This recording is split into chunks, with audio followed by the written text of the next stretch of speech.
पैलानी जनपद बांदा। तो आप लोग सुने और ध्यान।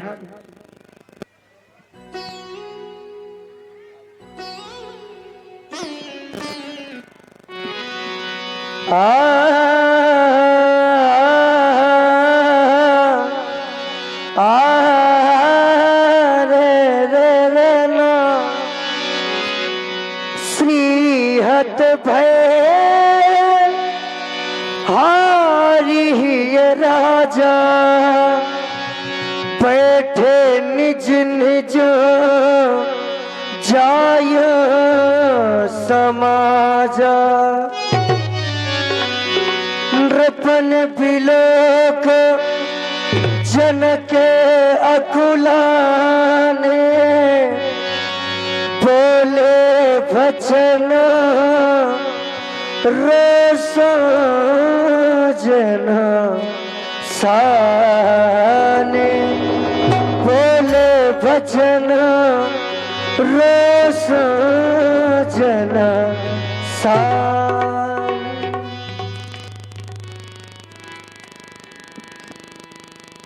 पहले तो समाज में, इस संसार में सम्मान प्राप्त करना कठिन है।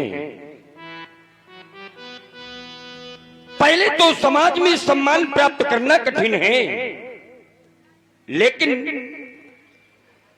प्राप्त किए हुए सम्मान की रक्षा कर लेना, प्राप्त किए हुए सम्मान की रक्षा कर लेना, यह उससे भी अधिक कठिन है। मैंने इन राजाओं का सम्मान किया, इन राजाओं का मैंने स्वागत किया, अभिनंदन किया, लेकिन क्या ये राजा अपने सम्मान की रक्षा कर पाए? नहीं कर पाए। परिणाम क्या हुआ? सब नप भये जोग उपहासी और जैसे बिन विराग सन्यासी, जैसे बिना बैराग के सन्यासी उपहास का पात्र होता है, वैसे ही ये राजा इस मैथिली प्रतियोगिता में उपहास के पात्र हो चुके हैं। सब नप भये जोग उपहासी और जैसे बिन विराग सन्यासी। अभी कुछ क्षण पहले की बात है, बंदी जन के द्वारा जब प्रण की घोषणा प्रसारित की गई,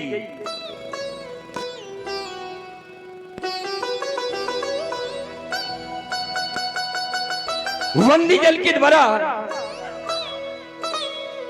प्रण की घोषणा प्रसारित की गई,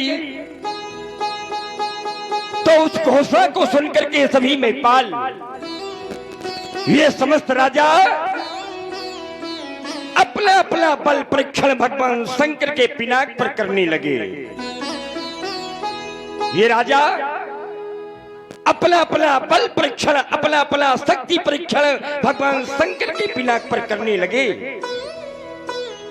ये राजा बल परीक्षण करने लगी और बल परीक्षण के कुछ दृश्य मेरे सामने आने लगे।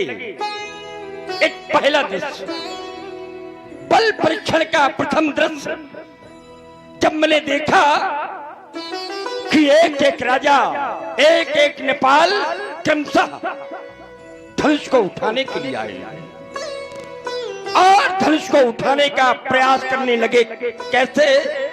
तो तमक ताक तक शिव धनु धरही, पर उठे ना कोटि भांति बल करही।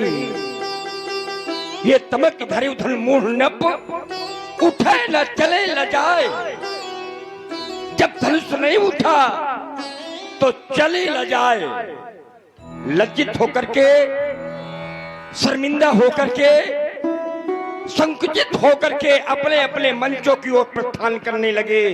ये पहला दृश्य देखा। जब एक एक राजा से धनुष नहीं उठा तो अचानक एक दूसरा दृश्य सामने आ गया। दूसरा दृश्य क्या देखा? दूसरा दृश्य यह देखा कि जब 10,000 राजा, ये राजा 10,000 की संख्या में एक साथ मिलकर के सामूहिक धनुष को उठाने का उपक्रम करने लगे। भोप दस एक ही 12 और लगे उठामल, पत्थर नचारा जगे न शंभु सरासन कैसे। 10,000 राजा एक साथ इस मैत्री प्रतियोगिता में पराजित होते हुए देखे गए। और अब ये तीसरा दृश्य देख रहा हूं, क्या तीसरा दृश्य मेरे सामने आ गया। अब जब मैं देख रहा हूं कि कोई भी वीर, अब कोई भी राजा धनुष को उड़ाने का अब तो कोई साहस भी नहीं करता। मानो इन सब राजाओं को विश्वास हो गया, ये समस्त वीर अभी विश्वास कर बैठे कि अब तो धनुष को उठाने का प्रयास करना व्यर्थ है। क्यों? क्योंकि नहीं उठेगा ये धनुष, नहीं उठेगा ये धनुष। और ऐसा मानकर, ऐसा सोच कर कि ये सब श्रीहत हो गए, सबने हृदय से हार स्वीकार कर ली। श्रीहत भय, हार ही ये राजा और बैठे निज निज जाई समाजा, अपनी अपनी समाजों पर जा जा करके बैठ के अब कोई धनुष को उड़ाना नहीं चाहता। और इन राजाओं की जब ऐसी दशा मैंने देखा कि कोई धनुष की ओर आना नहीं चाहता, सबके सिर झुके हुए हैं, नमित शीश सोचे ही सलज्ज, सब श्रीहत भय शरीर। जब मैंने इन राजाओं की सी दशा को देखा तो हृदय में अकुलाहट होने लगी। मैं अकुलाने लगा, मैं विकल होने लगा। नपल बिलोक जनक अकुलाने, मैं अकुलाने लगा यह सोचकर कि क्या होगा, अब क्या होगा मेरी प्रतिज्ञा का। अरे मेरे प्रण का अब क्या होगा। और प्रण की पूर्ति नहीं हो पाई, प्रण पूरा नहीं हो पाया तो अब मेरी बेटी का क्या होगा, अब मेरी जानकी का क्या होगा। अरे अब मेरी वैदेही का क्या होगा। ऐसा तो कभी स्वप्न में भी नहीं सोचा था मैंने। अरे ऐसा तो कभी स्वप्न में भी नहीं सोचा था मैंने कि ये जो स्वयंवर का साज सजाया, ये स्वयंवर का साज, ये स्वयंवर का साज सब सजा का सजा रह जाएगा। और मेरी बेटी की मांग, मेरी जानकी की मांग सदा सदा के लिए आज सुनी रह जाएगी। आज वही हो गया, अरे आज वही हो गया जिसकी कभी मैंने कल्पना भी नहीं की थी। आज मेरी कल्पनाएं सब कल्पना अतीत हो गई। आज मेरे सपने सब धूल में मिलकर के रह गए और मेरी आशा अब निराशा का रूप धारण करने लगी। और मेरे बंधुओं, ये आस जब बन करके टूट जाती है, ये आस जब बन करके टूट जाती है तो ये रूह किस तरह से कसम खाती है। अरे कोई पूछे उस बदनसीब बाबुल से जिसकी बेटी की बारात द्वारे से लौट जाती है, द्वारे से लौट जाती है। क्या सोचा था मैंने और ये क्या हो गया। हाथ मेरी विश्वसनीयता भी कुंठित पड़ गई। क्यों? क्योंकि दीपो दीप के यहाँ भूपति नाना और ये आए सुनी हम जो पन ठाना। दीप दीपांतर के देश देशांतर के राजाओं का आगमन हुआ और ये कहना कि क्या केवल दीप दीप के ही राजा आए? तो नहीं, केवल दीप दीप के राजा नहीं आए, बल्कि इस मैथिली प्रतियोगिता में त्रैलोक्य के वीरों का आगमन हुआ है। देव तनुज धरि मनुज शरीरा और विपुल वीर आए रणधीरा। त्रैलोक्य के वीरों का आगमन हुआ है। और अगर मैं ये कह दूं कि आज सारा त्रैलोक्य इस मिथिला में पराजित हो गया, तो कोई अतिशयोक्ति नहीं होना चाहिए, कोई अतिशयोक्ति नहीं होना चाहिए। और जब सारा त्रैलोक का पराजित हो गया, तो फिर बचा क्या? कुछ बचा क्या? अब तो कुछ नहीं बचा। और जब अब कुछ शेष नहीं बचा, तो मैं अब एक सार्वजनिक घोषणा भी करने जा रहा हूँ। और आप हैं हमारे आदरणीय श्री बड़े भैया विनोद विश्वकर्मा जी। आपकी ओर से 51 मुद्राएं जनक जी के इस सुंदर कारुणिक विलाप पर प्रभावित होकर दे रहे हैं। विनोद विश्वकर्मा जी को बहुत बहुत धन्यवाद।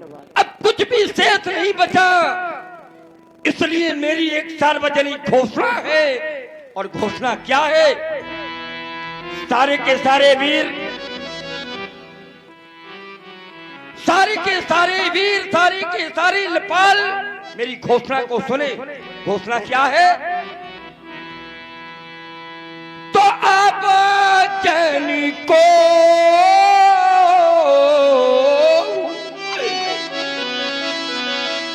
माखे भट मानी, क्योंकि वीर विहीन ये मही में जानी। अब कोई माखे नहीं, माखे माने कोई मौखिक बल का बखान अब न करे। मैं किसी की मौखिक वीरता सुनने वाला नहीं। और अगर मैं जानता होता, मुझे पहले से इस बात का पता होता, तो मैं कभी भी ऐसा प्रण नहीं करता। और यहाँ पर जो बेटी के पिता बैठे हैं, यहाँ पर जो बेटी के पिता बैठे हैं, और जो भी यहाँ बेटी की माताएं बैठी हैं, या फिर जितने बेटी वाले यहाँ पर बैठे हुए हैं, अरे जितने भी बेटी वाले यहाँ पर बैठे हुए हैं, ये बेटी वाले विचार करें, विचार करें, सोचें। क्यों? क्योंकि मेरे सज्जनों, बेटी का दुख तो बेटी वाले ही समझ सकते हैं। क्या होती है बेटी की पीड़ा, क्या होता है बेटी का दुख, ये तो केवल बेटी वाले ही समझ सकते हैं, जान सकते हैं। पर जिनके जीवन में बेटी है ही नहीं, जिनके जीवन में बेटी है ही नहीं, वो भला मेरी इस पीड़ा को कैसे समझेंगे? क्योंकि सिद्धांत लिखा गया, सिद्धांत लिखा गया। क्या लिखा गया? कि पर घर घाल को, अरे पर घर घाल को यहाँ लाजो ना भीरा, और वो पांच की जान, पांच की जान प्रसव करे पीरा। अरे वो बांझ स्त्री, बांझ जिसके जीवन में कोई संतान नहीं होती, तभी वो बांझ है। और वो बांझ स्त्री भला प्रसव की पीड़ा को कैसे समझ सकती है? क्या होता है प्रसव का कष्ट, वो बांझ स्त्री कभी जान नहीं सकती। मैं कहना ये चाहता हूं, मेरे कहने का भाव ये है मेरे मित्रों, मेरे बंधुओं, मैं कहना ये चाहता हूं कि जिसने कन्या चाही नहीं, अरे जिसने कन्या,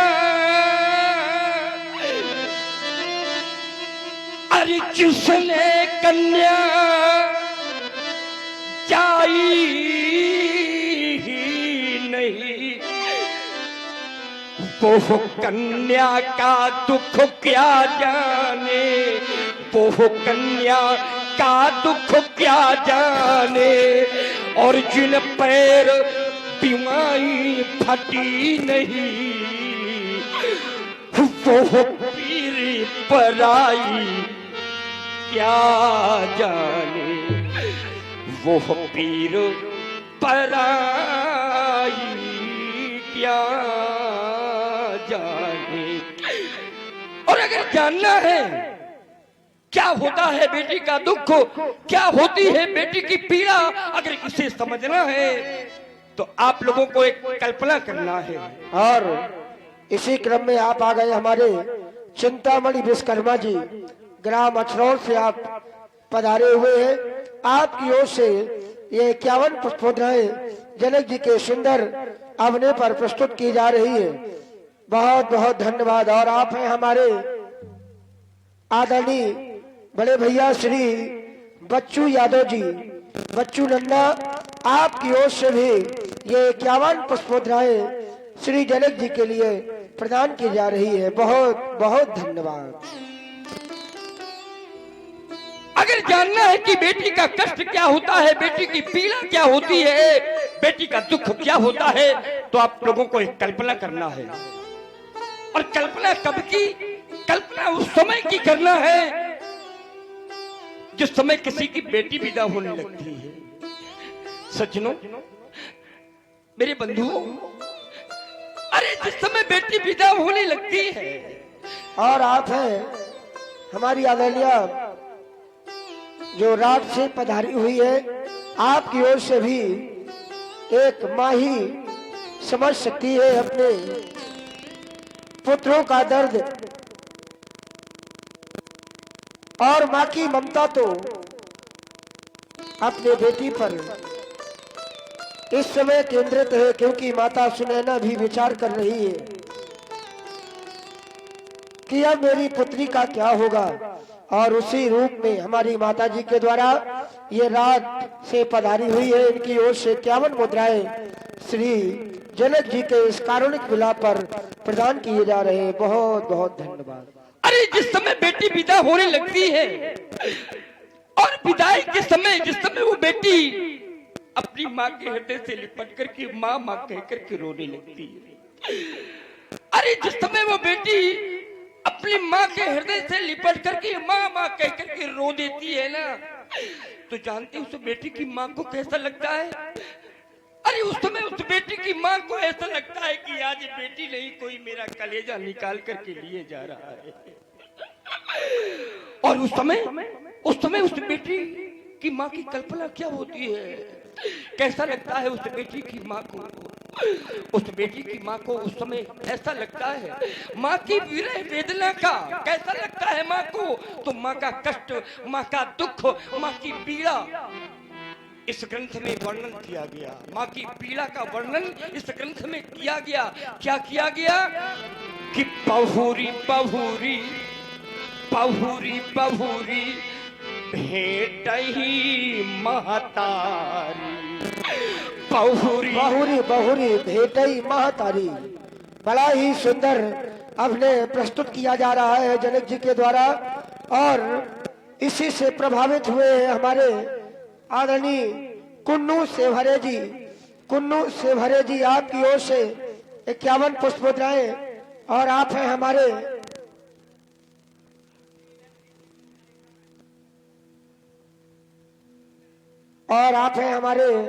सेवहरे भैया पहुरी पहुरी। और आप हैं हमारे अशोक श्रीवासी। आपकी ओर से भी ये 51 पुष्पोद्राएं श्री जनक जी के लिए प्रदान की जा रही है। बहुत बहुत धन्यवाद। पहुरी पहुरी भेटई महतारी, पहुरी पहुरी भेटई महतारी और कहाँ ही बिरंची, कहाँ ही बिरंची रची कतनारी। बार बार वो बेटी की माँ अपनी बेटी को अपने हृदय से लगाती है और विधाता से कहती है कि विधाता, अगर मेरी दुलारी बेटी को जीवन भर के लिए मुझसे दूर करना था तो हे विधाता, तुमने मेरी कोख से बेटी को जन्म ही क्यों दिया? अगर बेटी मुझसे दूर करना था तो हे विधाता, तुम्हें मेरी कोख से बेटी को जन्म नहीं देना चाहिए। याद करें मेरे बंधुओं वो समय याद करें जब लिपट लिपट कर माँ से रोए बेटी,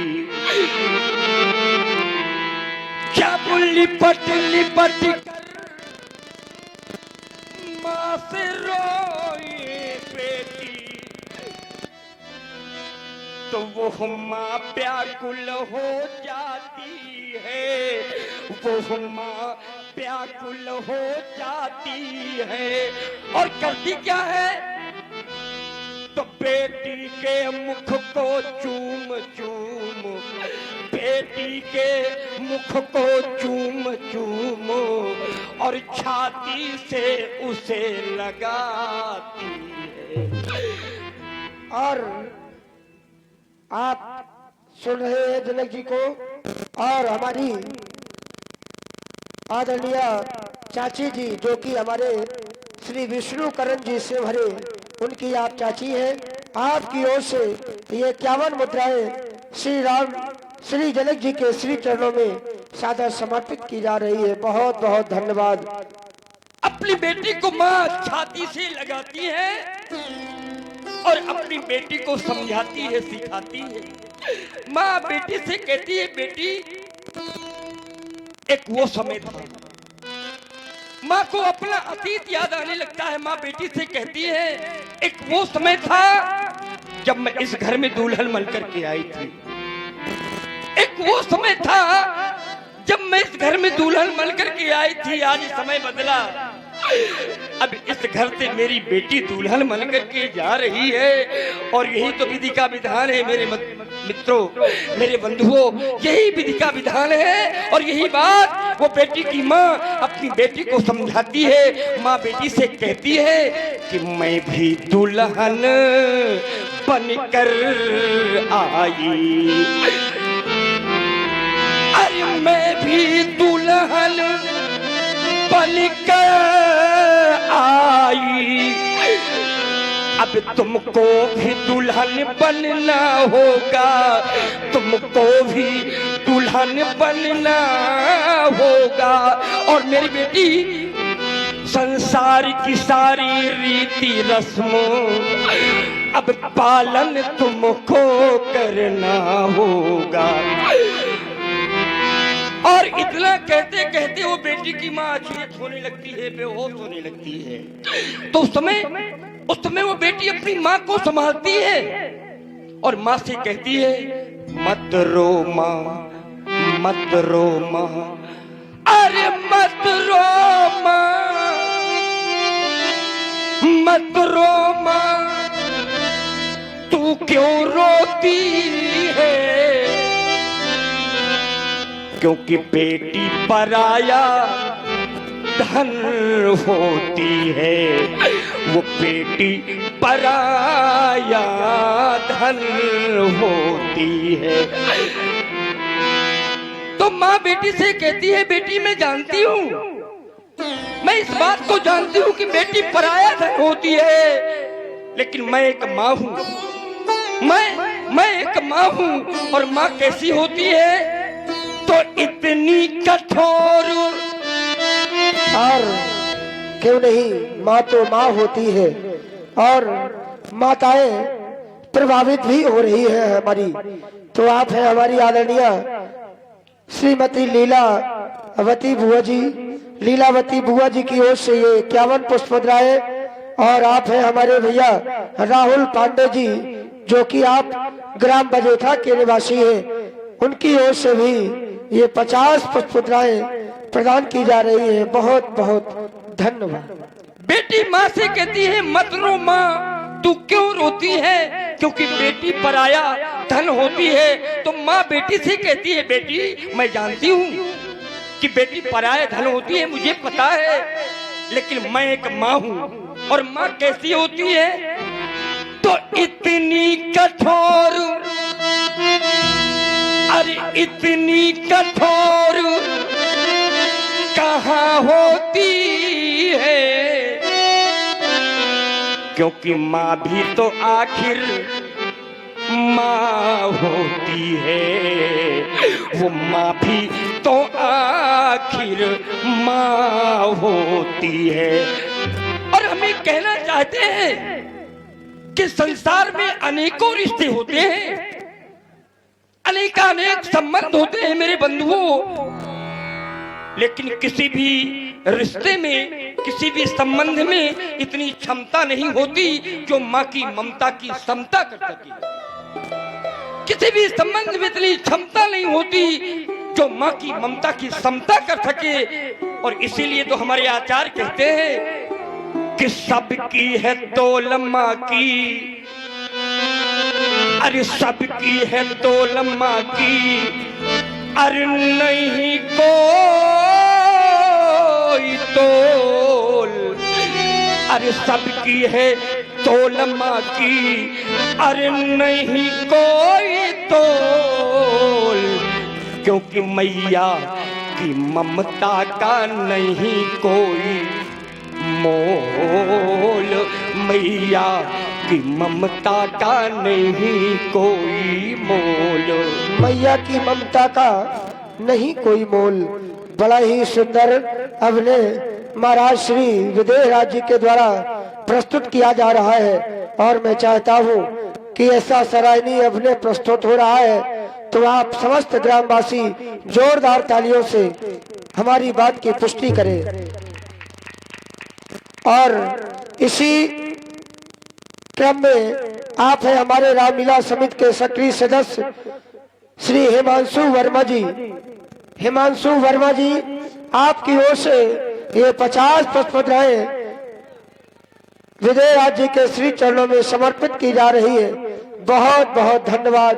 और आप है हमारे बड़े भाई आदरणीय प्रशांत शुक्ला जी मौदाहा, प्रशांत शुक्ला जी मौदाहा, आपकी ओर से भी ये 50 पुष्पमुद्राएं प्रदान की जा रही है। बहुत बहुत धन्यवाद। माँ से भेंट करते करते ध्यान दीजिएगा, विदाई के समय माँ से भेंट करते करते अचानक उस बेटी को अपने पिता की याद आ जाती है। माँ से भेंट करते करते उस बेटी को अपने पिता की याद आ जाती है। तो देखती है मेरे पिता कहाँ है, कहाँ है मेरे पिता। तो देखती है कि एक कोने में खड़े खड़े मेरे पिता भी बिलख बिलख करके रो रहे हैं। और जिस समय वो बेटी अपने पिता को रोते हुए देखती है, बहुत से समाज में बेटी के पिता बैठे होंगे और ऐसे पिता यहाँ पर बैठे होंगे जो अपनी बेटी की विदाई कर चुके होंगे। और बहुत से बेटी के पिता यहाँ ऐसे भी उपस्थित होंगे जिन्हें अभी भविष्य में अपनी बेटी को विदा करना होगा। मेरे बंधुओं, माँ से भेंट करते करते अचानक जब वो बेटी देखती है कि एक कोने में खड़े खड़े मेरे पिता रो रहे हैं, तो दौड़ करके जाती है, दौड़ करके जाती है और अपने पिता के हृदय से लिपट करके पिता पिता कह करके रो देती है। पिता पिता कह करके रो देती है और अपने मन में सोचने लगती है। उस समय क्या सोचने लगती है वो बेटी, क्या सोचने लगती है उस समय वो बेटी सोचने लगती है कि जन्मदाता मेरे दूर अब मुझसे हुए,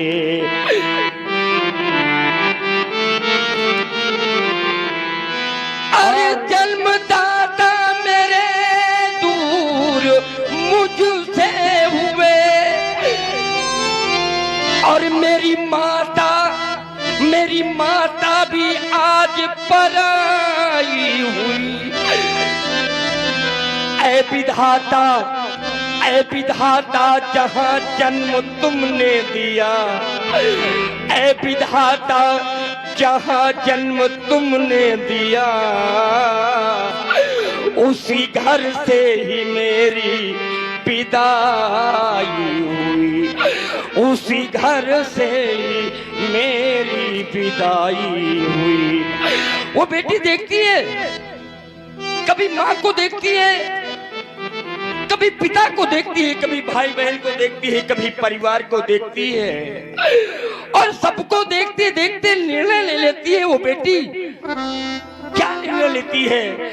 निर्णय ये लेती है कि हो गए अपने बस आज पराये, हो गए अपने बस आज पराए।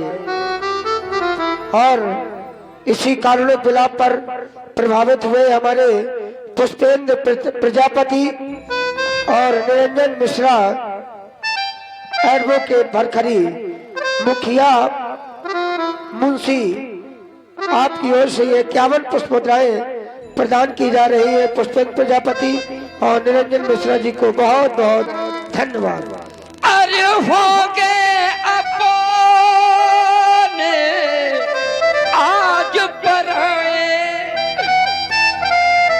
और मेरे बाबुल का घर अब छूट गया, बिछड़ गए मेरे भाई मेरी बहनें, और अब बचपन का सुख छूट गया। और कोई उस पिता के हृदय से जाकर के पूछे मेरे बंधुओं, कोई उस बेचारे पिता के हृदय से जाकर के पूछे कि वो बेचारा बेटी का पिता अपनी बेटी को किस प्रकार से पत्थर हृदय बन करके, अरे पत्थर हृदय बन करके किस तरह से अपनी बेटी को विदा करता है। कोई पूछे उस पिता से जाकर के, उस पिता के दिल से भी पूछो, उस पिता के दिल से भी पूछो, जो सुता किसी को देता है, भावी जीवन को सोच सोच, वो तो फूट फूट कर रोता है, फूट फूट करके रोता है, और उस विधाता से कहता है वो बेटी का पिता कि हाय विधाता, अरे हाय विधाता, अरे तूने भी यह कैसी रीति बनाई है, यह कैसी रीति बनाई है कि जिस बेटी को मैंने पाला वो बेटी हुई पराई है। बेटी होती पराई है। और इसी से प्रभावित हुए हमारे रामलीला समिति के कोषाध्यक्ष आदरणीय श्री बड़े भैया हरीश पालीवाल जी, आपकी ओर से 51 मुद्राएं पुनः प्रदान की जा रही है। बहुत बहुत धन्यवाद, साधुवाद। और आप हैं हमारे रवि से भरे जी, रवि से भरे जी, आपकी ओर से भी 51 मुद्राएं प्रदान की जा रही है। बहुत बहुत धन्यवाद। लेकिन मेरे बंधुओं, बेटी की विदाई का दुख तो वही समझ सकते हैं जिन्होंने बेटी की विदाई की होगी। किसी ने कहा कि जिन्हें महसूस इंसानों के रंजो गम नहीं होते, जिन्हें महसूस इंसानों के रंजो गम नहीं होते, वो इंसान हकीकत में पत्थरों से कम नहीं होते। और मैं कहना ये चाहता हूं कि जिसने की बेटी विदावा नहीं, जिसने की बेटी अरे विदावा नहीं, वो दुख पिता का क्या जाने, वो दुख पिता का क्या जाने। और जिसने कन्या चाही ही नहीं, वो कन्या का दुख क्या जाने, वो कन्या का दुख क्या जाने। ये मानव जीवन मिला है मेरे बंधुओं, तो एक बार कन्यादान अवश्य करना, एक बार कन्यादान अवश्य करना। क्योंकि अगर जिस मानव ने कन्यादान नहीं किया, उसका ये मानव जीवन भी व्यर्थ माना जाता है। और आप है हमारे आदरणीय श्री कृष्णकांत जी पाठक, कृष्णकांत जी पाठक, आपकी ओर से भी ये 50 पुष्पमुद्राएं जनक जी के लिए प्रदान की जा रही है। बहुत बहुत धन्यवाद। हमारे शास्त्र कहते हैं, ना भ्रात समम बंधु, ना चा मात्र समो गुरु, ना जा मात्र समम पात्रम, ना चा दानम कन्या समम। कन्यादान से बढ़कर के संसार में कोई दान नहीं है। तो किसी ने कहा अन्नदान तो सर्वश्रेष्ठ होता है, तो हमने कहा उसके आगे देख लीजिए क्या लिखा है। लिखा है, शास्त्र में लिखा है अन्नदानम श्रेष्ठ दानम, लेकिन उसके आगे लिखा है कन्यादानम तत्परम। अन्नदान से भी बढ़ करके कन्यादान होता है मेरे बंधुओं। इस जग में आने वाले को सब कुछ तो यहाँ मिल जाता है, पर होता है बहुत वो भाग्यवान, बहुत बड़ा भाग्य होता है बहुत वो भाग्यवान, जो कन्यादान कर पाता है। होता है बहुत वो भाग्यवान, जो कन्यादान कर पाता है। और आप है हमारे बड़े भैया आदरणीय श्री प्रवीण कुमार जी द्विवेदी, आपकी ओर से भी ये 50 पुष्पमुद्राएं जनक जी के लिए सादर समर्पित की जा रही है। बहुत बहुत धन्यवाद। साधु। माता पिता के घर में ये बेटियां ये पराई संपत्ति के रूप में है। ये अपनी संपत्ति नहीं है, ये पराई संपत्ति है, पराई धरोहर है। और संसार का कोई भी पिता इस धरोहर को जीवन भर अपने घर में नहीं रह सकता। क्यों? क्योंकि बेटी मात्र धरोहर होती और करना पड़ता इसका दान, करना पड़ता इसका दान। सब दानों में दान श्रेष्ठतम, सब दानों में दान श्रेष्ठतम, पर महादान है कन्यादान। मैं भी इस बात को मानता हूँ, स्वीकार करता हूँ कि बेटी पराई संपत्ति है, पराई धरोहर है। पर याद रखना मेरे बंधुओं, ये बेटी लाख पराया धन है, पर हृदय का टुकड़ा होती है, हृदय का टुकड़ा होती है। अरे कीमत वही समझते हैं, जहाँ कीमत वही समझते हैं कि जिनके घर बेटी होती है। हर कीमत वही समझते हैं जिनके घर बेटी होती है। और हम तो ये कहा करते हैं कि घर में बेटा होना, घर में बेटा होना ये तो भाग्य की बात होती है मेरे बंधुओं, मेरी माताओं। घर में बेटा होना ये भाग्य की बात है, लेकिन घर में बेटी होना ये भाग्य नहीं, ये तो सौभाग्य की बात होती है मेरे बंधुओं। बेटी होना ये सौभाग्य की बात है। क्यों? क्योंकि आचार्य कहते हैं कि आत्मा के सौंदर्य का, आत्मा के सौंदर्य का शब्द रूप है का आप, और ये बेटा होना भाग्य है, पर बेटी है सौभाग्य। क्योंकि सौभाग्य की शाखा में खिलती है बेटी, सौभाग्य की शाखा में अरे खिलती है बेटी। अरे भाग्य अगर अच्छा है तो मिलती है बेटी, भाग्य अगर अच्छा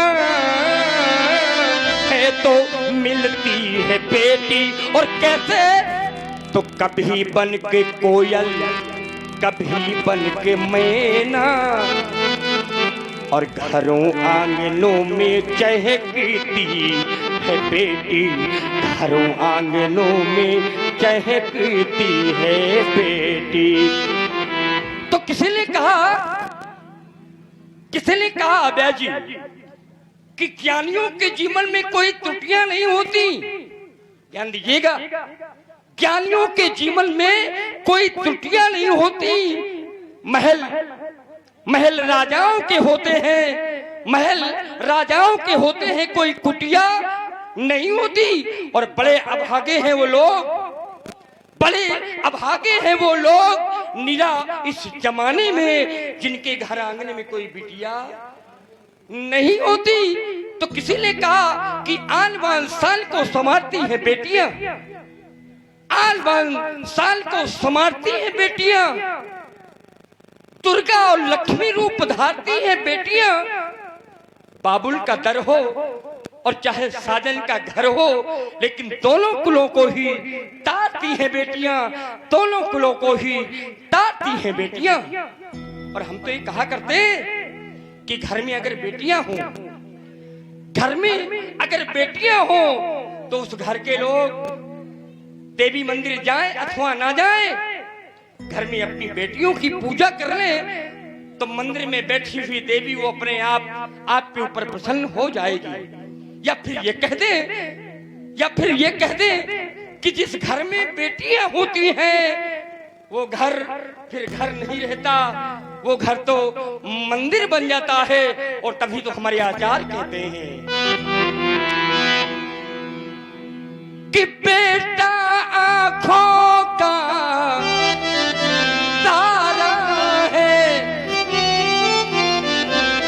बेटा आंखों का तारा है, और बेटी नैनों की ज्योति है, बेटी नैनों की ज्योति है। और वो घर मंदिर बन जाता है, वो घर मंदिर बन जाता है, जिस घर में बेटी होती है। किसी कवि ने कहा कि बेटियां ही मान है और बेटियां अभिमान है। ये बेटियां ही मान है और बेटियां अभिमान है, और ये बेटियां भगवान का सबसे बड़ा वरदान है।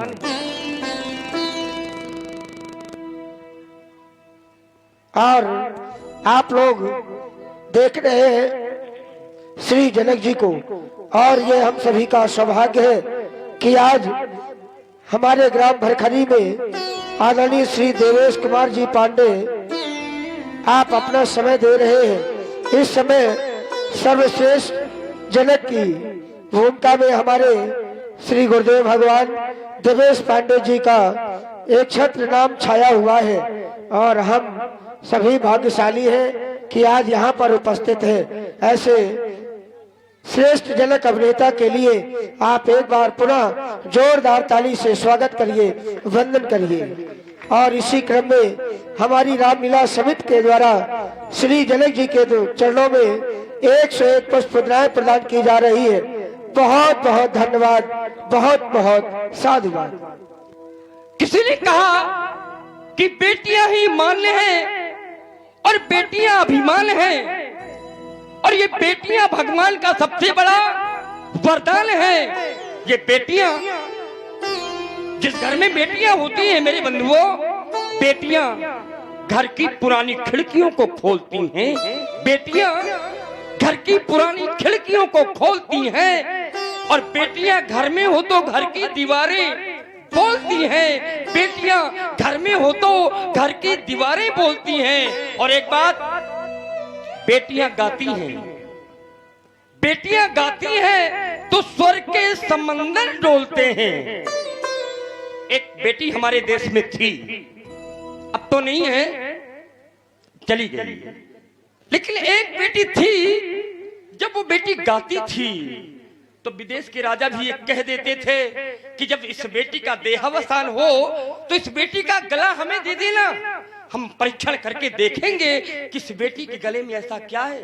और आप लोग पहुंच गए होंगे हम किस बेटी की बात कर रहे हैं। बेटियां गाती हैं तो स्वर्ग के समंदर डोलते हैं। और मूर्ख हैं जो बेटियों को बेटों से कम तोलते हैं, क्योंकि ये बेटियां धरती का गौरव, ये बेटियां धरती का गौरव और गुणों की खान है। ये बेटियां भगवान का सबसे बड़ा वरदान है, और ये बेटियां भगवान का सबसे बड़ा वरदान है। और मेरा इतना बड़ा दुर्भाग्य कि मैं अपनी बेटी का कन्यादान न कर सका।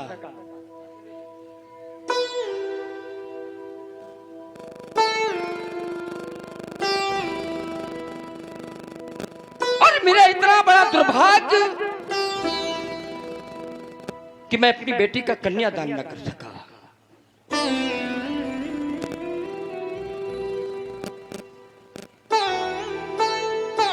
मेरा इतना बड़ा दुर्भाग्य कि मैं अपनी बेटी का कन्यादान न कर सका। आज मेरा दुर्भाग्य मेरे सामने आ गया। क्या सोचा था मैंने और ये क्या हो गया। भोले हुई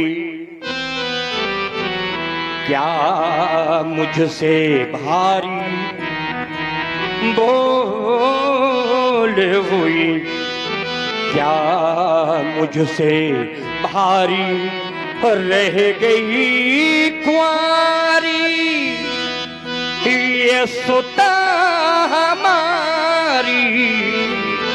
भोले हुई क्या मुझसे भारी, रह गई कुंवारी, अरे सुता हमारी भोले हुई।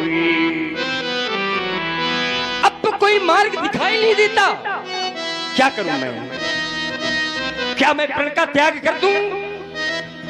और यदि मैं प्रण का त्याग करता हूं, यदि मैं प्रण का त्याग करता हूं तो सुकृति जाए जो पन परिहरऊं, और कुंवरी कुंवारी रहे क्या करूं, क्या करूं मैं। अब कोई मार्ग दिखाई नहीं देता, क्योंकि छीन साधन हुए अब सकल, छीन साधन हुए अब सकल, होता तन मन विकल,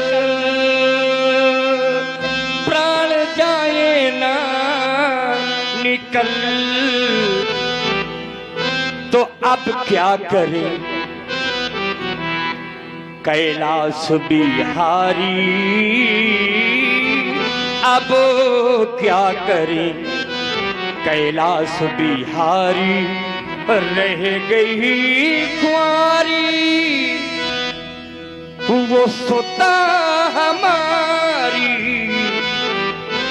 भोले हुई बस समाप्त हो गया। लेकिन ठहरो, किसी ने हमसे बताया, किसी ने हमसे कहा कि 6 वस्तुएं मनुष्य के अपने हाथ में नहीं होती। 6 वस्तुएं मनुष्य के हाथ में नहीं होती।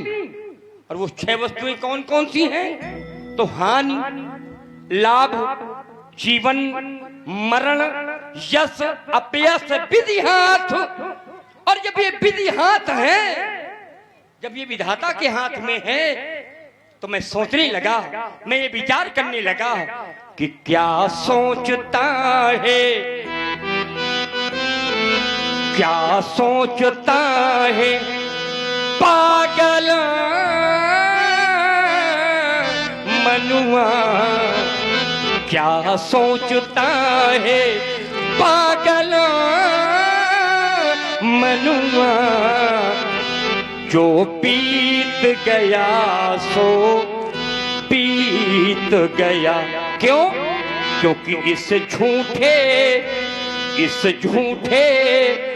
खेल का मोल ही गया, इस झूठे खेल का मोल ही गया। कोई हार गया, कोई जीत गया, हम सोचे वही हो ये जरूरी नहीं, हम सोचे वही हो ये जरूरी नहीं। आशाएं कभी हुई पूरी नहीं, रे सोच जरा, रे सोच जरा, रे सोच जरा, जीवन घटिका, रे सोच जरा, जीवन घटिका। आशा जल कितना रीत गया, इस झूठे खेल का मोल ही क्या। कोई हार गया, कोई जीत गया। हुई ना मेरे प्रण की पूर्ति और नाई वीरों में स्फूर्ति, और रह गई मेरी सुषमा मूर्ति। उजलता जाता मेरा बाग, के उजलता जाता मेरा बाग, और झुलस गए मेरे हृदय के ताग। तब कह दो, अब कह दो कि ये जाए यहाँ से भाग, क्योंकि अपना बजेगा कोई राग। ये धनुर्भंग नहीं हो सका तो ये सभा करा दो भंग, क्योंकि पिघल गया मिथिलेश का यह रंग अमन का रंग। और आप लोगों ने सुना बड़ा ही सराहनीय प्रशंसनीय अभिनय श्री जनक जी का, और इससे से प्रभावित हुए हमारे आदरणीय श्री हरीश चंद पालीवाल कोषाध्यक्ष जी। आपकी ओर से पुनः ये 51 पुष्पमालाएं जनक जी के लिए प्रदान की जा रही है। बहुत बहुत धन्यवाद, बहुत बहुत साधुवाद। ओ जनक बचन सुन सब नर नारी, भय देख जान की भय दुखारी। माखे लखन कुटिल भई भो है, रंधपट फरकत नैन रिसो है। कहीं न सकत रघुबीर डर, लगे वचन जनुबान। नाई राम पद कमल सिर, बोले गिरा प्रमाण।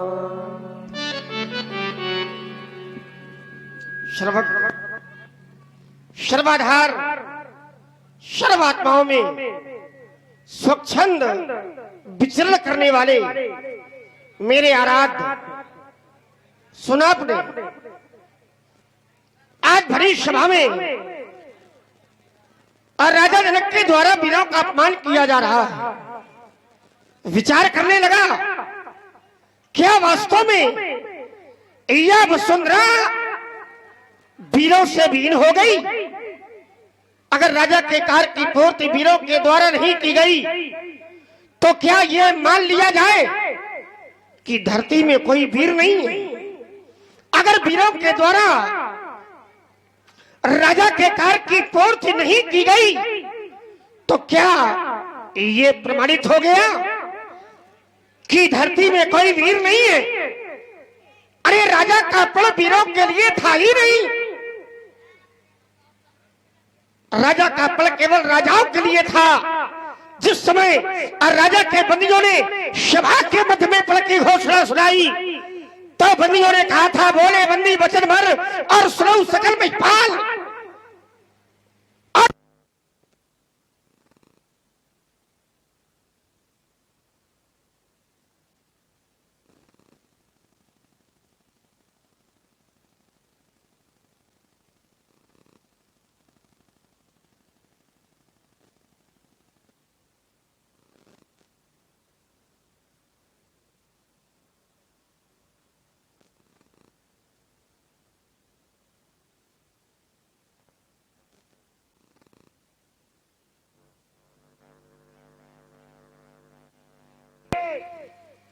उस दिन प्रत्येक व्यक्ति के हाथों में हथकड़ियां लग जाएंगी, पैरों में बेड़ियां पड़ जाएंगी और प्रत्येक व्यक्ति कारागार में डाल दिया जाएगा। उस दिन यह धरती रसातल की ओर चली जाएगी, जिस दिन धरती पर कोई वीर नहीं होगा। बेटी बेटी इतना वैभव बता दिया बेटी का, और बाद में कह दिया कि बेटी पराया धन है। अरे कौन कहता है कि बेटी पराया धन है? और अगर ये मान लिया जाए कि बेटी पराया धन है तो फिर पराये धन का दान क्यों? क्या पराये धन का दान किया जाता है? पिता के द्वारा बेटी का कन्यादान किया जाता है। दान तो अपने धन का किया जाता है, पराये धन का दान नहीं किया जाता। और अगर बेटी पराया धन है तो फिर बेटी का कन्यादान क्यों? बेटी पराया धन नहीं है। अरे बेटी तो अपना धन है। और हमारे आचार कहते हैं, बहू लड़कनी पर घर आई। जिस समय बेटी अपना घर छोड़कर अपने पति के घर में जाती है तब कहा जाता है कि बहू लड़कनी पर घर आई। अपने पिता का घर बेटी का अपना घर होता है और अपने पति का घर बेटी के लिए पराया घर कहा गया। तो राखऊ नयन पलक की नाई, बेटी को बहू को कैसे रखना चाहिए इसका ज्ञान होना चाहिए हर व्यक्ति को। बेटी को और बहू को ऐसे रखना चाहिए जैसे हमारी आंख की पलक। जितना ध्यान हम अपने आंख की पलक का रखते हैं, ऐसे ही हमें अपनी बेटी का और अपनी बहू का ध्यान रखना चाहिए। और राजा कह रहा है बेटी पराया धन है, सर्वथा अनुचित है। एक पिता को यह सदैव ध्यान रखना चाहिए, अपनी बेटी का विवाह करने के पहले 4 बातों का ध्यान रखना चाहिए। और अगर बेटी का विवाह करने के पहले 4 बातों का ध्यान नहीं रखा गया तो वो पिता भी कभी खुश नहीं रहेगा और उसकी बेटी भी कभी खुश नहीं रहेगी। सबसे पहले पिता को घर देखना चाहिए, घर हमारी बेटी के योग्य है या नहीं है। और जब घर बेटी के योग्य मिल जाए, और आप हैं हमारे श्री हरीश्वर जी पालीवाल, आपकी ओर से ये 51 पुष्पमालाएं प्रदान की जा रही है। श्री लक्ष्मण जी के लिए बहुत बहुत धन्यवाद। सबसे पहले घर देखना चाहिए, घर हमारी बेटी के योग्य है या नहीं है। और जब घर बेटी के योग्य मिल जाए तो फिर वर देखना चाहिए, वर हमारी बेटी के अनुकूल है या नहीं है। और जब वर भी अनुकूल मिल जाए तो फिर कुल देखना चाहिए, कुल पवित्र है या नहीं है। और जब कुल भी पवित्र प्राप्त हो जाए तो एक बार अपनी बेटी की इच्छा जरूर जाननी चाहिए। और अगर बेटी की इच्छा अपने अनुकूल प्राप्त हो जाए तो फिर आचार कहते हैं जो घर बर कुल होए अनूपा तो करिए विवाह सुतान रूपा। तब बेटी के अनुसार विवाह करना चाहिए। लेकिन राजा ने ऐसा नहीं किया और आज भरी सभा में वीरों का अपमान कर दिया और आप शांत बैठे। दीनानाथ क्यों? आप उठे और उठ करके धनुष का खंडन करें। और अगर आप मर्यादा के बंधन में बंधे हैं तो सेवक को आदेशित करें, अरे मैं क्षण मात्र में धनुष का खंडन कर दूंगा, क्योंकि रघु सदमा जब होई ये कई समाज कहन कोई। अरे कहीं जनक ये कहीं जनक, अरे जस अंशुद वाली और विद्वान ये रकुल मर्जानी सुनो हनुकुल प्रकट भानु ताऊ स्वभाव